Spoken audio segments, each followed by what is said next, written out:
Yes, Senator. Okay.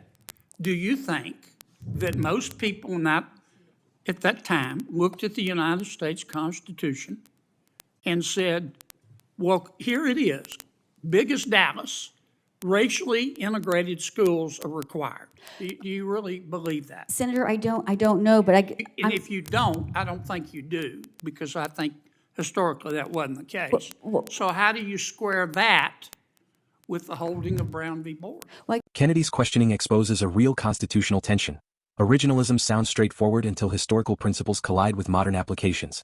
Brown versus Board was decided unanimously in 1954, holding that state-imposed school segregation violated the 14th Amendment. Congress's Constitution annotated notes that the court's historical research on the amendment's original meaning was inconclusive. Kennedy is right to demand a clear methodology. But the professor's position, that constitutional principles can be applied to circumstances arising later, is a recognized approach, not evidence she rejects Brown. Also, the clip's Chevron reference needs updating. The Supreme Court overruled Chevron deference in 2024. The strongest counterargument is that original meaning protects judges from simply imposing modern preferences. I think Kennedy's larger question remains legitimate. Where does interpretation end and judicial policymaking begin? Like and subscribe for more bold commentary, and share your view below. Kennedy. Professor, congratulations. I believe you testified that you think the Constitution should be interpreted according to its original public meaning. Is that right? Yes, Senator. What does original public meaning mean? Yes, Senator. So the original part of that phrase refers to the fact that when we look at interpreting a text, we want to interpret it at the time it was. Professor, look me in the eye and just answer my question. What does original public meaning mean? It means the meaning that the text as it was understood by the public at the time it became law. Okay. So you think Brown v. Board of Education was incorrectly decided? Well, Senator, I think Brown versus Board of Education was correctly decided. Scholars who have looked at the original meaning of phrases at that time and the reasoning in that case sometimes question the reasoning of the case. How many people in the United States of America at the time the Constitution was drafted do you think supported racial integration of schools? You think that was a majority view, do you?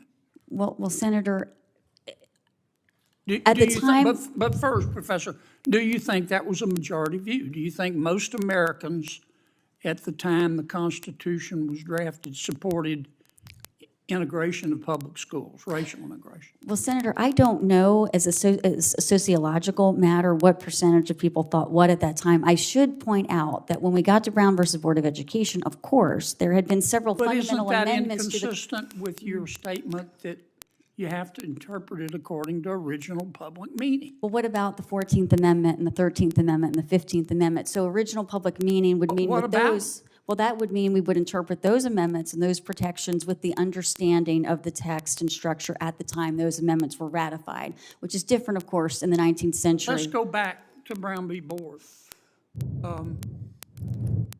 Look, I think Brown v. Board was correctly decided, and I suspect you do too. But if you say we interpret the Constitution according to the way that people at that time understood it, do you really think that people at that time in America supported racially integrated schools?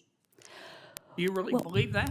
Well, Senator, I think at the time of the ratification of the 13th, 14th Amendment, and 15th, all which have... But do you think people at that time supported integrated schools? Well, Senator, on that particular question, I don't know it as a policy matter whether they were thinking about that particular issue. I think they certainly understood that the 14th Amendment, for which a massive part of this country essentially lost lives fighting the Civil War, certainly understood it to require racial equality. You're not answering my question.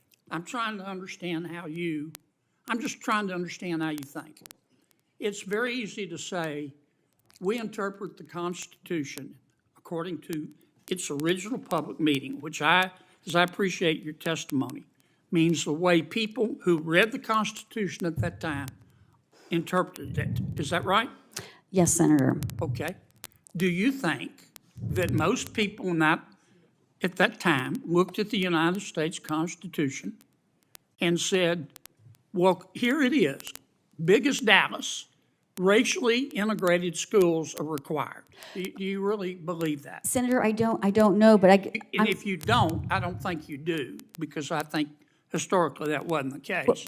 So how do you square that with the holding of Brown v. Board? Well, I guess what I'm trying to say is I think there are several steps in between that have not come up yet in our conversation, which is that you look at the text and structure, which of the 13th, 14th, and 15th Amendments clearly is requiring racial equality.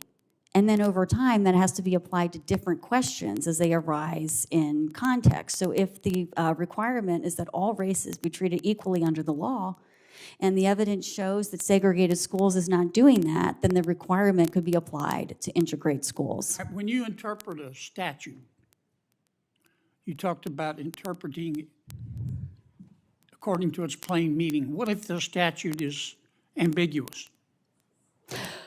Well, Senator, if the statute What do you do if it's ambiguous? if it's ambiguous on the particular question coming before the court, I start with that phrase, but I also look at the context of surrounding provisions. No. How I understand you define ambiguity as the language plus the surrounding language. Yes. I get that part. How ambiguous does it have to be? 51% ambiguous or just a little bit ambiguous? So I have to say I would use the same approach essentially in all cases regardless of the ambiguity, because I would always start with the text, move to the surrounding provisions with the aim of fully understanding what Congress and the President had enacted.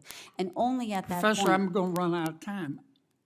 With respect, answer my question. Well, okay, you're giving me professor talk. How ambiguous does it have to be? I mean, I think under the Supreme Court's recent precedent in Chevron, it underscored that the court can never just rest and say it's ambiguous. The court has to come up with an answer. Yeah. So why don't you just look at legislative history? Well, you can't look at legislative history statements one by one because Why not? the individual Why not? intent. Well, Senator, with respect, because this body has its role in our system as an institution, not one by one. So your personal understanding of the law doesn't matter. This will be my last question. I'm sorry. Coons went way over.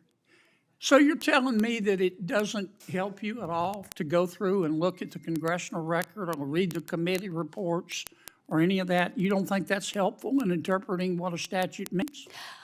It depends on the way in which it's being read. If it gives helpful statutory history, if it helps to refer to other portions of context, sure, but not to give it legally binding impact in and of itself. I would always be looking at a broad range of sources and use each of these statements as just one piece of evidence about what people understood the statute to mean at the time. So no, I would never take a piece of legislative history in isolation and give it legal impact.